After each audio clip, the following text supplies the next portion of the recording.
Gita IAS, जहां सपनों को पंख मिलते हैं। आप सुन रहे हैं Hindi audio book summary the molecule of more, लेखक डैनियल जेड लीबरमैन और माइकल ई लॉन्ग। प्रिय श्रोता नमस्कार। आज हम आपके लेकर आए हैं एक बेहद रोचक और जीवन बदल देने वाली किताब का ऑडियो संसार। इस किताब का नाम है द मॉलिक्यूल ऑफ मोर, यानी और चाहिए का अणु। इसे लिखा है डॉक्टर डेनियल जे लीबरमैन और माइकल ई लॉन्ग ने। यह किताब हमारे दिमाग में मौजूद उस एक खास रसायन के बारे में बताती है जो हमारी जिंदगी के हर पहलू को प्रभावित करता है। हमारा प्यार, हमारी भूख, हमारी रचनात्मकता, हमारा गुस्सा, यहाँ तक कि हमारी सियासी सोच भी। यह रसायन है डोपामाइन। तो चलिए आज हम इसी सफ़र पर निकलते हैं अपने ही दिमाग की गहराइयों में और समझते हैं कि आखिर ये मॉलिक्यूल ऑफ मोर हमें कहाँ ले जा रहा है। ज़रा सोचिए, आप सड़क पर चल रहे हैं, आप नीचे देखते हैं तो आपको फुटपाथ दिखता है, आपके पैरों के नीचे की ज़मीन। ये वह जगह है जो आपके पास है, जिसे आप छू सकते हैं, महसूस कर सकते हैं। लेकिन अगर आप ऊपर देखें तो आपको दूर पहाड़ियाँ दिखेंगी, चांद तारे दिखेंगे। वो जगहें जहाँ आप अभी नहीं हैं लेकिन जाना चाहते हैं। हमारा दिमाग इन दोनों दुनियाओं को बिल्कुल अलग तरह से प्रोसेस करता है। नीचे वाली दुनिया यानी हियर एंड नाउ, यहाँ और अभी को हमारे दिमाग में कुछ खास रसायन कंट्रोल करते हैं, जैसे सेरोटोनिन, ऑक्सीटोसिन, एंडोफिन। ये हमें जो हमारे पास है उससे संतुष्टि और शांति का एहसास कराते हैं। और ऊपर वाली दुनिया को कंट्रोल करता है वही एक शक्तिशाली अणु डोपामाइन। ये हमें उस चीज़ के पीछे भागने के लिए उकसाता है जो हमारे पास नहीं है। यह हमसे कहता है और चाहिए बस थोड़ा और। ये किताब हमें बताती है कि यही डोपामाइन इंसान की सबसे बड़ी ताकत और सबसे बड़ी कमजोरी दोनों है। इसने ही हमें गुफाओं से निकालकर चांद तक पहुंचाया और यही हमें कभी संतुष्ट न होने वाली भूख देकर दुखी भी कर सकता है। तो चलिए इसी सफ़र की शुरुआत करते हैं प्यार की दुनिया से। क्या आपने कभी सोचा है कि प्यार के पहले दिनों का वो दीवानापन, वो जुनून, आखिर समय के साथ क्यों फीका पड़ने लगता है? कहानी है शॉन और सामथा की। दोनों की मुलाकात हुई, दिल टूटे और फिर वो शादी के बंधन में बंध गए। शुरू के दिन बेहद खूबसूरत थे। शॉन को सामंथा की हर बात प्यारी लगती थी, उसकी छोटी छोटी आदतें भी। लेकिन 2 साल बाद वही बातें अब उसे खटकने लगीं। उसकी हंसी अब कर्कश लगने लगी। क्या हुआ? क्या प्यार खत्म हो गया? किताब बताती है नहीं, प्यार खत्म नहीं हुआ, बल्कि उस प्यार की केमिस्ट्री बदल गई। शुरुआती आकर्षण पूरी तरह से डोपामाइन ड्रिवन था। डोपामाइन को नयापन पसंद है। जब हम किसी को पहली बार जानते हैं तो वो हमारे लिए एक अनसुलझी पहेली होती है, एक संभावना होती है। और डोपामाइन इसी संभावना पर फूला नहीं समाता। लेखक हमें एक मशहूर प्रयोग के बारे में बताते हैं जो वुल्फ्राम शुल्स ने बंदरों पर किया था। बंदर के सामने एक बल्ब जलता था और उसके बाद उसे जूस मिलता था। शुरू में जब बंदर को जूस मिलता था तो उसके दिमाग में डोपामाइन रिलीज होता था, लेकिन कुछ समय बाद जैसे ही बल्ब जलता, जूस मिलने से पहले ही डोपामाइन रिलीज होने लगता। उसे जूस की उम्मीद होने लगी और जब जूस मिलता तो डोपामाइन और नहीं बढ़ता क्योंकि उम्मीद पूरी हो चुकी होती है। इसे कहते हैं रिवॉर्ड प्रेडिक्शन एरर, यानी इनाम के मिलने का अनुमान। डोपामाइन का काम है हमें भविष्य में मिलने वाले सुख के लिए तैयार करना, न कि मिल चुके सुख का आनंद लेना। बिल्कुल यही प्यार में होता है। जब तक रिश्ता नया है, अनिश्चित है, डोपामाइन का उछाल बना रहता है। लेकिन जैसे ही रिश्ता पक्का हो जाता है, सामने वाला हमारी जिंदगी का हिस्सा बन जाता है, वो नयापन खत्म हो जाता है। तो क्या प्यार मर जाता है? जी नहीं। यहाँ पर आते हैं दूसरे chemical here and now molecules, जैसे ऑक्सीटोसिन और वैसोप्रेसिन। ये वो रसायन हैं जो लंबे समय तक साथ रहने वाले रिश्तों को मजबूती देते हैं। ये हमें अपने साथी के साथ सुरक्षित, शांत और जुड़ा हुआ महसूस कराते हैं। ये जुनूनी प्यार नहीं, बल्कि साथी का प्यार है जो विश्वास और अपनेपन पर टिका होता है। इसका मतलब ये नहीं कि डोपामाइन बुरा है। यही वो केमिकल है जो हमें प्यार की शुरुआत करने का साहस देता है। लेकिन अगर हम हमेशा उसी शुरुआती जुनून की तलाश में रहेंगे तो हम मिक जैगर सिंड्रोम के शिकार हो सकते हैं। हमेशा अगले रिश्ते, अगले पार्टनर की तलाश में भागते रहना, क्योंकि जो मिल गया वो अब काफ़ी नहीं है। तो प्यार की इस केमिस्ट्री को समझना बहुत ज़रूरी है। शुरुआती जुनून के ठंडा होने पर रिश्ता खत्म नहीं हो जाता, बल्कि उसे एक नए गहरे स्तर पर जाने का मौका मिलता है, डोपामाइन से ऑक्सीटोसिन की ओर। लेकिन क्या होता है जब यही डोपामाइन का जुनून किसी चीज़ के प्रति इतना बढ़ जाए कि हम खुद को ही खो दें? कैसे ये अणु हमें नशे की गिरफ्त में ले लेता है, यह समझने के लिए चलिए अगले अध्याय में चलते हैं। डोपामाइन, जैसा हमने पिछले अध्याय में जाना, चाहत का केमिकल है। यह हमें बताता है कि हम क्या चाहते हैं, लेकिन यह हमें यह नहीं बताता कि हमें उस चीज़ को पाकर अच्छा लगेगा या नहीं।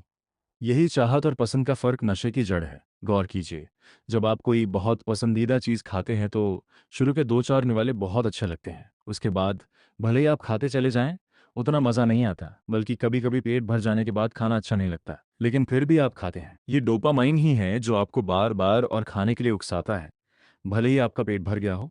पहले के निवालों ने जो सुख दिया पसंद, डोपामाइन उस सुख को दोबारा पाने की चाहत चाहत पैदा करता है।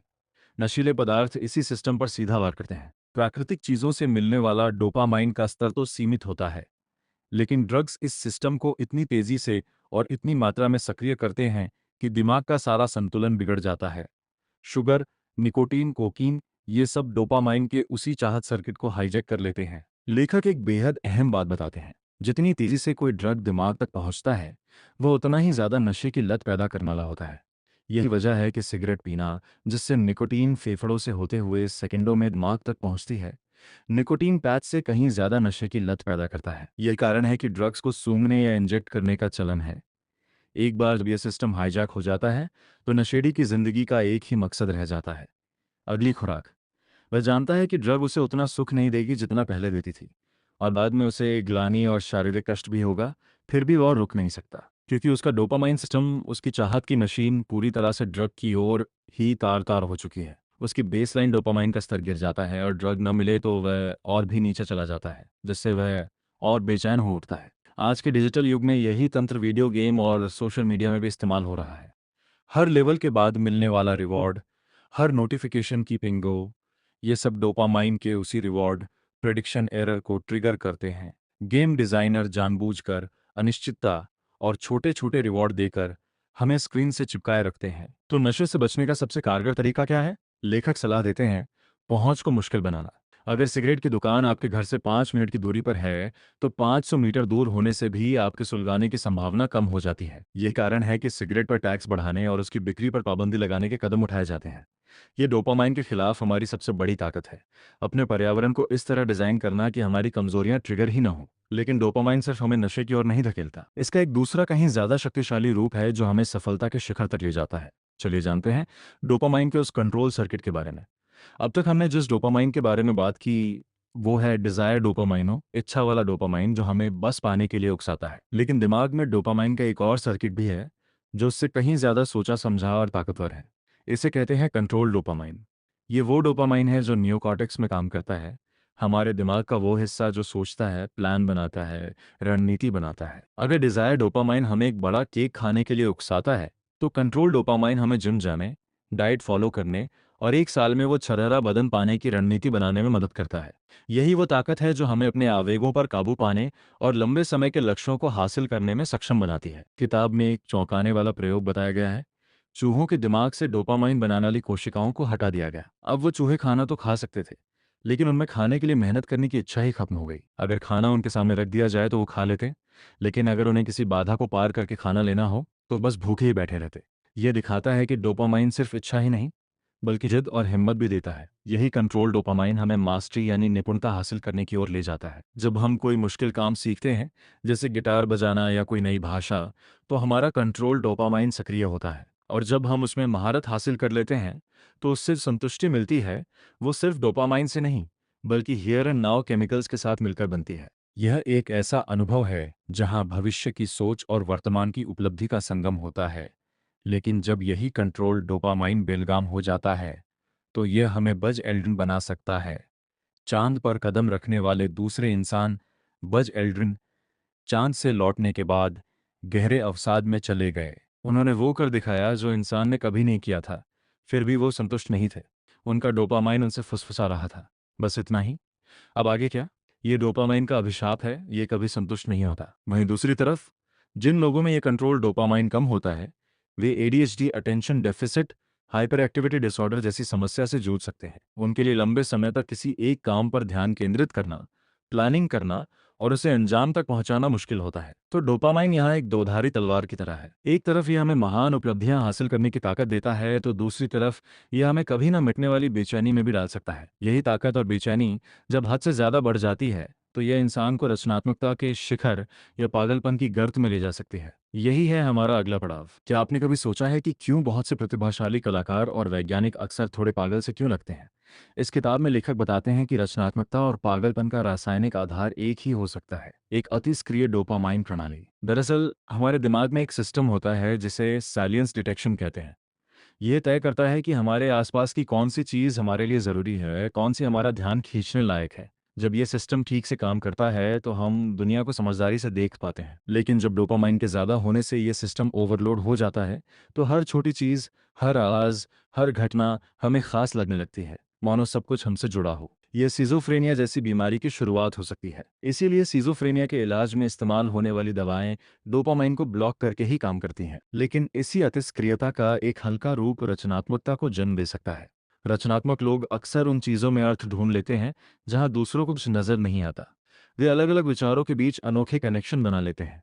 यह क्षमता, जिसे लो लेटेंट इनहिबिशन कहा जाता है, डोपामाइन के उच्च स्तर से जुड़ी है। इसका मतलब है कि उनके दिमाग की पृष्ठभूमि का शोर ज़्यादा होता है, लेकिन वे इसी शोर में से नए संगीत की रचना कर लेते हैं। लेखक एक दिलचस्प प्रयोग का जिक्र करते हैं।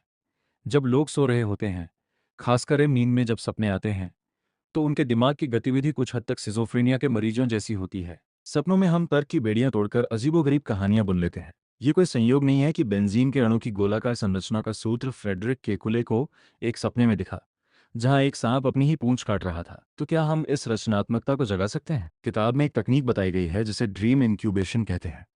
सोने से पहले किसी समस्या को अच्छी तरह मन में बसा लीजिए, उसकी तस्वीर बनाइए।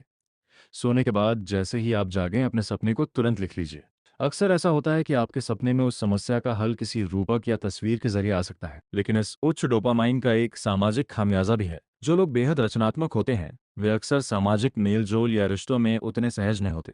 उनका दिमाग क्या हो सकता है कि दुनिया में इतना खोया रहता है कि क्या है कि दुनिया यानी वर्तमान के रिश्ते और भावनाएं उन्हें बेमानी लग सकती हैं। न्यूटन इसका एक आदर्श उदाहरण है। उन्होंने भौतिकी और गणित में क्रांति ला दी, लेकिन अपने निजी जीवन में वे अकेले रहे और अपना ज़्यादातर समय कीमिया और बाइबल की व्याख्या जैसे अजीबोगरीब विषयों में लगाया। डोपामाइन की यह अलग अलग तीव्रता सिर्फ हमारी निजी जिंदगी और कला को ही नहीं, बल्कि हमारे सामूहिक जीवन, हमारी सियासत को भी गहराई से प्रभावित करती है। चलिए जानते हैं कैसे ये अणु हमारी राजनीतिक सोच को आकार देता है। यह अध्याय शायद सबसे विवादास्पद है, लेकिन सबसे रोशन करने वाला भी। लेखक तर्क देते हैं कि हमारी राजनीतिक विचारधारा हमारे दिमाग में डोपामाइन और हियर एंड नाउ केमिकल्स के बीच के संतुलन को दर्शाती है। जिन लोगों का डोपामाइन सिस्टम ज्यादा सक्रिय होता है वे स्वभाव से प्रोग्रेसिव या लिबरल सोच के होते हैं। उन्हें नए विचार पसंद आते हैं, वे बदलाव चाहते हैं, जोखिम लेना पसंद करते हैं और भविष्य की संभावनाओं में विश्वास करते हैं। वे सोचते हैं कि दुनिया को बेहतर बनाया जा सकता है और उसके लिए नई योजनाएं बनाते हैं। ये बिल्कुल वैसा ही है जैसा डोपामाइन करता है, हमेशा और आगे की तलाश में। वहीं दूसरी तरफ जिन लोगों का हियर एंड नाउ सिस्टम ज़्यादा मजबूत होता है वे कंजर्वेटिव सोच के होते हैं। उनके लिए जो पहले से है, जो परंपरा है, जो स्थिर है, वह महत्वपूर्ण है। वे बदलाव से सावधान रहते हैं क्योंकि बदलाव अनिश्चितता लाता है। वे परिवार, समुदाय, देश जैसी संस्थाओं को महत्व देते हैं जो उन्हें सुरक्षा और अपनेपन का एहसास देती हैं। ये हियर एंड नाउ केमिकल्स का काम है जो है उसकी रक्षा करना, उसका आनंद लेना। लेखक बताते हैं कि ये कोई अच्छाई या बुराई का सवाल नहीं है, ये हमारे दिमाग की बनावट है। एक समाज को दोनों तरह के लोगों की ज़रूरत होती है। डोपामाइन प्रधान लोग हमें आगे बढ़ाते हैं, नए आविष्कार और नए विचार देते हैं। वहीं हियर एंड नाउ प्रधान लोग स्थिरता देते हैं, हमें अपनी जड़ों से जोड़े रखते हैं और यह सुनिश्चित करते हैं कि बदलाव की आंधी में हम बह न जाएं। हालांकि किताब यह भी संकेत देती है कि अत्यधिक डोपामाइन गतिविधि वाले लोग, यानी अत्यधिक प्रोग्रेसिव सोच वाले, कभी कभी नियम तोड़ने या धोखा देने की संभावना ज़्यादा रखते हैं, क्योंकि उनका ध्यान बस लक्ष्य हासिल करने पर होता है, न कि मौजूदा नियमों का पालन करने पर। वहीं दूसरी तरफ कंजर्वेटिव सोच वाले लोग नुकसान के डर से ज़्यादा प्रेरित होते हैं और बदलाव का विरोध करते हैं। तो अगली बार जब आप किसी से बहस करें तो ये समझने की कोशिश करें कि हो सकता है आप दोनों के दिमाग में अलग अलग रसायन बह रहे हों। एक डोपामाइन की और की आवाज़ सुन रहा है तो दूसरा सेरोटोनिन की। बस इतना काफ़ी है कि आवाज़। ये समझ हमें एक दूसरे के प्रति सहिष्णु बना सकती है। लेकिन जब यही डोपामाइन पूरी सभ्यता पर हावी हो जाता है तो क्या होता है? जब हमारी और पाने की भूख ने हमें इतना आगे बढ़ा दिया है कि अब हम खुद अपनी ही प्रगति के शिकार बन सकते हैं। यही इस किताब का सबसे गंभीर और विचारोत्तेजक सवाल है। इंसान ने गुफाओं से निकलकर आज जो कुछ भी हासिल किया है वह डोपामाइन की देन है। पहिए का आविष्कार हो, खेती की खोज हो या चांद पर पहुंचना, हर कदम पर हमें यही मॉलिक्यूल ऑफ मोर प्रेरित करता रहा है। हमने प्रकृति पर नियंत्रण पाया, बीमारियों पर विजय हासिल की, अकाल को मात दी। यह डोपामाइन की विजय गाथा है। लेकिन यही विजय गाथा अब हमारे लिए सबसे बड़ा खतरा बन गई है। हमारा डोपामाइन हमसे लगातार कह रहा है और चाहिए और तेज और बड़ा। यही कारण है कि हम धरती के संसाधनों का अंधाधुंध दोहन कर रहे हैं, जलवायु परिवर्तन की आग में जल रहे हैं और ऐसे हथियार बना रहे हैं जो पूरी मानवता क्षणों में खत्म कर सकते हैं। लेखक चिंता जताते हैं कि हम डोपामाइन के संधि दौड़ में इस कदर शामिल हो गए हैं कि हम ये भूल गए हैं कि आखिर हम भाग क्यों रहे हैं। हम लगातार ज़्यादा पैसा, ज़्यादा सामान, ज़्यादा सुविधाएं जुटाने में लगे हैं, लेकिन क्या हम वाकई ज़्यादा खुश हैं? आंकड़े बताते हैं कि पिछले कुछ दशकों में भौतिक समृद्धि में ज़बरदस्त बढ़ोतरी हुई है, लेकिन अवसाद और चिंता के मामलों में भी उतनी ही बढ़ोतरी हुई है। हम एक ऐसे दौर में जी रहे हैं जहां हर चीज़ डोपामाइन को सक्रिय करने के लिए डिज़ाइन की गई है। सोशल मीडिया का हर स्क्रॉल, हर ऐप का नोटिफिकेशन, हर नया प्रोडक्ट लॉन्च, सब हमें और के चक्कर में लगाए रखता है। हम लगातार वर्तमान से कटते जा रहे हैं और भविष्य के एक काल्पनिक सुख के पीछे भाग रहे हैं। तो क्या हम इस जाल से बाहर निकल सकते हैं? क्या डोपामाइन की इस बेलगाम घोड़ी पर लगाम लगाई जा सकती है? किताब का अंतिम हिस्सा हमें इसी का रास्ता दिखाता है। द मॉलिक्यूल ऑफ मोर का सबसे बड़ा संदेश यही है कि हमें डोपामाइन को खत्म करने की नहीं, बल्कि उसके साथ संतुलन बनाने की जरूरत है। डोपामाइन कोसना आसान है, लेकिन उसके बिना हम आज भी गुफाओं में ही होते। समस्या डोपामाइन में नहीं, बल्कि उसके असंतुलन में है। हमें डोपामाइन की रचनात्मक ऊर्जा को हियर एंड नाउ केमिकल्स की शांति और संतुष्टि के साथ जोड़ना होगा। ये संतुलन कैसे बनता है? किताब में कुछ बेहद व्यावहारिक सुझाव दिए गए हैं। पहला, जानबूझकर वर्तमान में जीने की कोशिश करें। जब आप खाना खा रहे हों तो सिर्फ खाना खाइए, फोन मत देखिए। जब आप किसी से बात कर रहे हों तो पूरा ध्यान उसी पर दीजिए। ये छोटी छोटी आदतें हियर एंड नाउ सिस्टम को मजबूत बनाती हैं। दूसरा, कृतज्ञता का अभ्यास करें। डोपामाइन हमें हमेशा याद दिलाता है कि हमारे पास क्या नहीं है। कृतज्ञता हमें याद दिलाती है कि हमारे पास क्या है। रोजाना सोने से पहले 3 चीजें लिखिए जिनके लिए आप आभारी हैं। ये साधारण सी आदत आपके दिमाग को कमी से भरापन की ओर ले जाती है। तीसरा, प्रकृति से जुड़ें। प्रकृति में समय बिताना, पेड़ पौधों के बीच टहलना हमारे अतिसक्रिय डोपामाइन सिस्टम को शांत करता है। यह हमें यह महसूस करने में मदद करता है कि हम इस विशाल ब्रह्मांड का एक छोटा सा हिस्सा हैं, और यह एहसास बहुत शांति देता है। चौथा, क्रिएटिव एक्टिविटी में शामिल हों जिसमें हाथों का इस्तेमाल हो। बागवानी करना, कोई वाद्य यंत्र बजाना, पेंटिंग करना, खाना बनाना, ऐसी गतिविधियां जिनमें हमारी सोच और हमारी इंद्रियां दोनों शामिल हो, डोपामाइन और हियर एंड नाउ केमिकल्स के बीच सेतु का काम करती हैं। पांचवा, अपने रिश्तों में गहराई लाएं। डोपामाइन आपको नए लोगों से मिलने, नए रिश्ते बनाने के लिए प्रेरित करता है, लेकिन असली संतुष्टि पुराने रिश्तों को गहरा करने में है। अपने परिवार, अपने सच्चे दोस्तों के साथ क्वालिटी टाइम बिताइए। ऑक्सीटोसिन, जो डोपामाइन के उलट है, इसी से बनता है और यही हमें सच्चा सुख देता है। और अंत में, अपने क्यों को जानें। डोपामाइन हमें कैसे और क्या सिखाता है, कैसे पैसा कमाना है, क्या हासिल करना है, लेकिन यह हमें क्यों नहीं बताता। वो क्यों हमें अपने भीतर खोजना होगा। हम यह सब क्यों कर रहे हैं? खुश रहने के लिए। तो फिर क्या हम इस दौड़ में खुश हैं? ये सवाल खुद से पूछते रहना शायद डोपामाइन के जाल से बचने का सबसे शक्तिशाली तरीका है। अंत में लेखक हमें याद दिलाते हैं कि हम न डोपामाइन के गुलाम हैं, न ही उसके मालिक। हम उसके साथी हैं। उसकी ताकत को समझना, उसकी कमजोरियों से सावधान रहना और उसे अपनी जिंदगी के दूसरे रसायनों के साथ संतुलित करना ही एक सार्थक और संतुष्ट जीवन की कुंजी है। तो अगली बार जब आप में कुछ नया पाने की तीव्र लालसा जगे, या जब आपको लगे कि जो आपके पास है वह काफी नहीं है, तो याद कीजिएगा, ये सिर्फ आप नहीं है। यह आपके दिमाग में बहने वाला वह शक्तिशाली अणु है, द मोलिक्यूल ऑफ मोरा। और फिर एक गहरी सांस लीजिए, इधर उधर देखिए और जो आपके पास है उसकी खूबसूरती को महसूस कीजिए, क्योंकि असली जीत और पाने में नहीं, बल्कि जो मिला है उसे पूरी तरह जीने में है। ऐसी ही दिल को छू लेने वाली किताबों से जुड़ने के लिए हमारे चैनल को सब्सक्राइब करें, क्योंकि अच्छी किताबें दिल ही नहीं, रूह तक उतर जाती हैं। धन्यवाद।